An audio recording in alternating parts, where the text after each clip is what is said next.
March 16 വിശുദ്ധ John D ബ്രൈബ്യൂഫ്. സ്വന്തം ഭാഷ പോലും സംസാരിക്കാത്ത ആളുകൾക്കിടയിൽ തുറന്ന മനസ്സോടെയാണ് വിശുദ്ധ ജോൺ ഡി ബ്രൈബ്യൂഫ് ജീവിച്ചത്. എന്ത് സംഭവിച്ചാലും അദ്ദേഹം തൻ്റെ ഹൃദയം അവർക്കും ദൈവത്തിനും തുറന്നുകൊടുത്തു.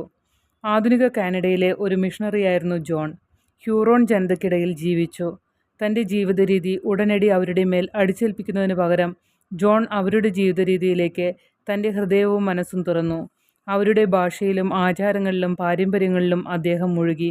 ക്രിസ്തീയ വിശ്വാസം അറിയിക്കുന്നതിനുള്ള ഒരു മാധ്യമം എന്ന നിലയിൽ അവരുടെ ഭാഷയോടുള്ള തൻ്റെ ആദരവ് പ്രകടിപ്പിച്ചുകൊണ്ട് ഒരു ഹ്യൂറോൺ നിഘണ്ടുവും കാറ്റഗിസവും പോലും സൃഷ്ടിച്ചു.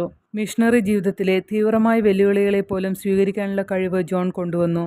രോഗം, കഠിനമായ കാലാവസ്ഥ, യുദ്ധം, യൂറോപ്യൻ കുടിയേറ്റക്കാരിൽ നിന്നും തദ്ദേശീയ വിഭാഗങ്ങളിൽ നിന്നുമുള്ള എതിർപ്പ് എന്നിവ ദൈവകൃപ അനുഭവിക്കാനുള്ള അവസരങ്ങളായി അദ്ദേഹം കണ്ടു.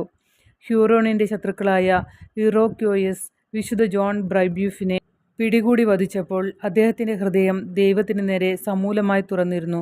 മരണത്തിനു മുൻപ് അദ്ദേഹം എഴുതിയത് ഇതാണ്: എൻ്റെ ദൈവമേ, എൻ്റെ രക്ഷകനായ യേശുവേ, നീ എനിക്ക് നൽകിയ എല്ലാ അനുഗ്രഹങ്ങൾക്കും ഞാൻ നിനക്ക് എന്ത് പ്രതിഫലം നൽകാൻ കഴിയും?